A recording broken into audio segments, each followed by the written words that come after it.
Okay, students, we are going to go over the combined gas law today. Instead of memorizing Boyle's, Charles's, and Gay-Lussac's laws, just remember the combined gas law and cancel whatever variable remains constant. So you have all three laws in the combined gas law. So it's really not a fourth law, but rather a combination of the other three. So we have the mathematical relationship.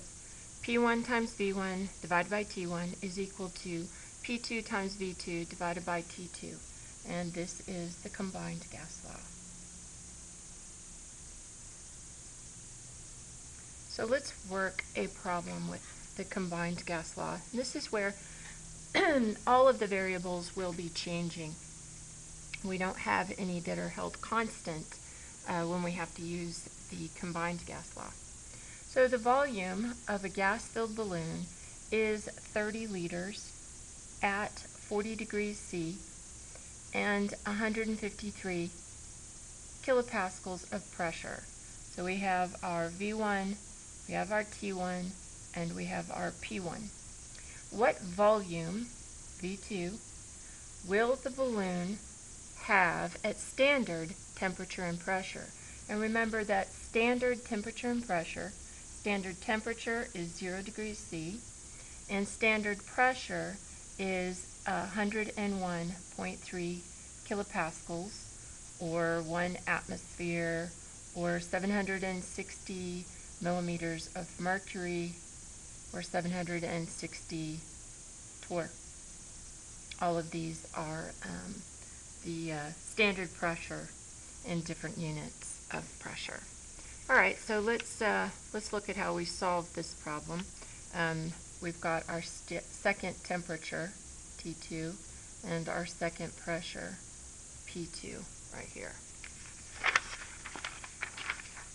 All right, so the first thing, of course, is to list your givens. Remember always to change your degree C to Kelvin by adding 273. So our P1 is 153 kilopascals. The V1 was 30 liters. And T1 is 40 degrees C, and remember we have to add the 273, so we get 313 Kelvin. That also has changed the number of our significant figures. We'll go with this. P2 is 101.3 kilopascals. V2 is what we're looking for. T2 is 0 degrees C. We add 273 to that, so we have 273 Kelvin. We write the equation we're going to use, which is the combined gas law.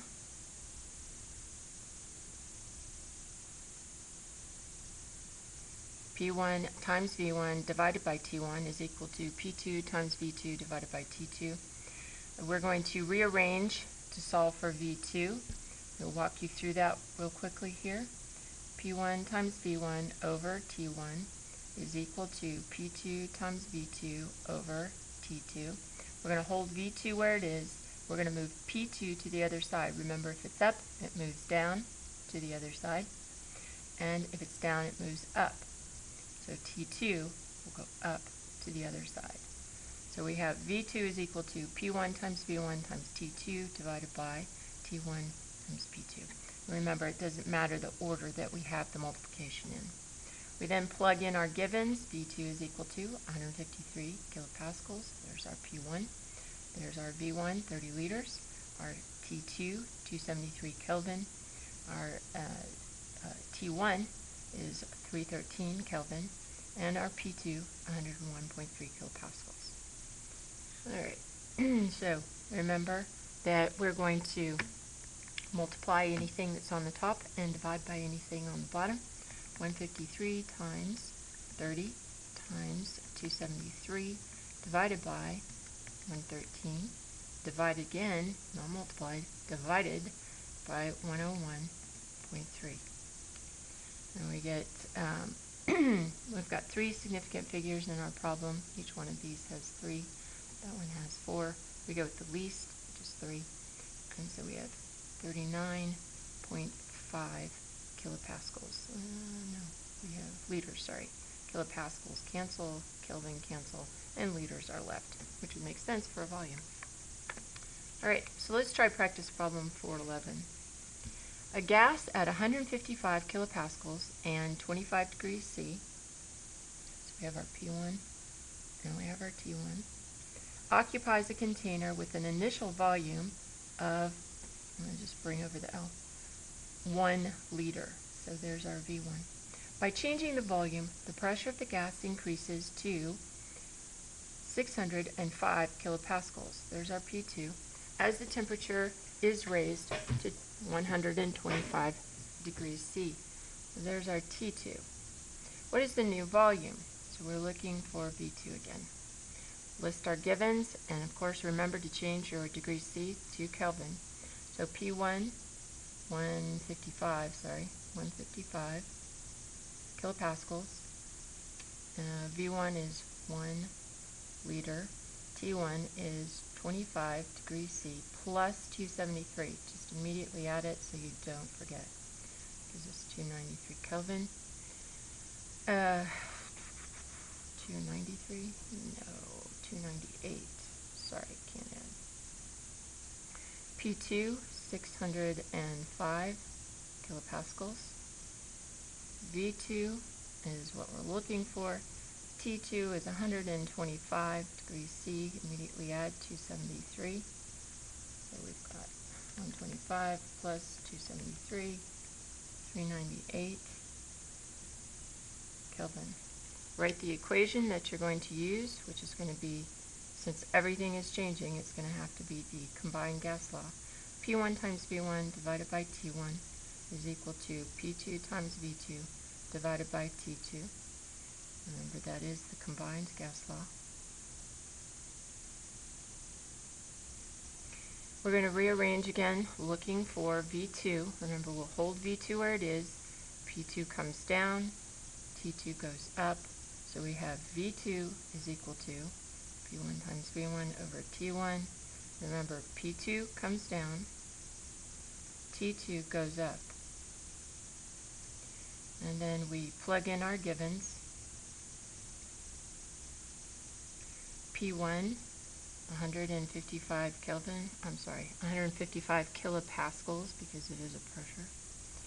V1, 1 liter. T2, 398 Kelvin. T1, 298 Kelvin. And P2, 605 kilopascals. And remember, the order on the top and bottom doesn't matter. What matters is whether it is on the top or on the bottom. And so we're going to multiply everything on the top, divide by each thing on the bottom, 155 times 1, which we can skip, times 398 divided by 298 divided by 605. And so we've got 3, 3, 3, 3, and 3. So we have 3 significant figures in our answer, 0.342. And our units, kilopascals, cancel, Kelvin, cancel. Our units are liters, which makes sense because we have a volume. All right, so let's practice 412.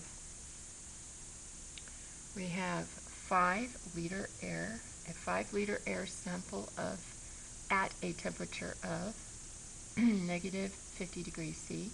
So we have a V1 and we have a T1. Has a pressure of 107 kilopascals. There's our P1. What will the new pressure be? So we're looking for P2.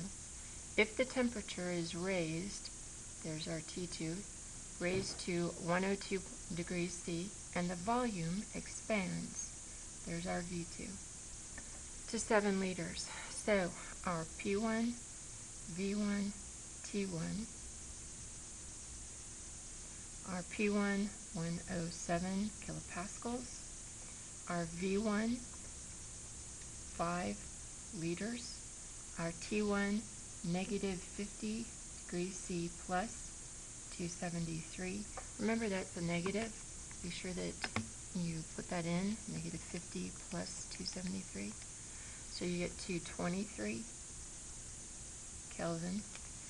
Then our P2, V2, T2.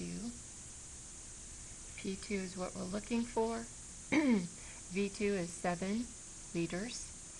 T2 is 102 degrees C plus 273, right?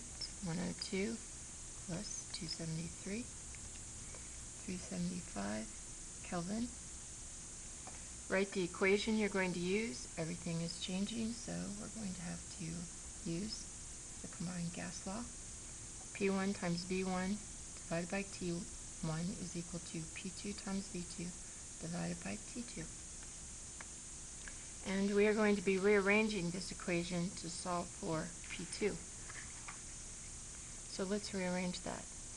P1 times V1 over T1 is equal to P2 times V2 over T2. Now remember, we're going to hold P2 where it is because P2 is what we're looking for, right? P2 is equal to. V2 is going to move to the bottom. When it moves to the other side, T2 is going to move to the top. So we have P1 times V1 over T1. T2 moves to the top. V2 moves to the bottom. Plug in our givens.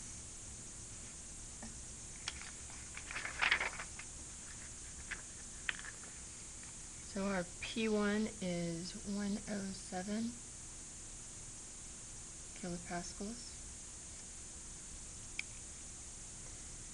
And V1 is 5 liters. T2 is 375 Kelvin. T1, 223 Kelvin. V2 rather, is 7 liters. Make sure everything cancels. We end up with kilopascals, which is the pressure. Okay, we're good. Putting that into the calculator, remember we're multiplying across the top and dividing by each thing on the bottom. We've again got 3 significant figures in each number, but remember we have 3 significant figures, so we're basically stopping at the decimal and dropping everything, but the 8 looks to that last number, 5, and rounds up. So we have 129 kilopascals.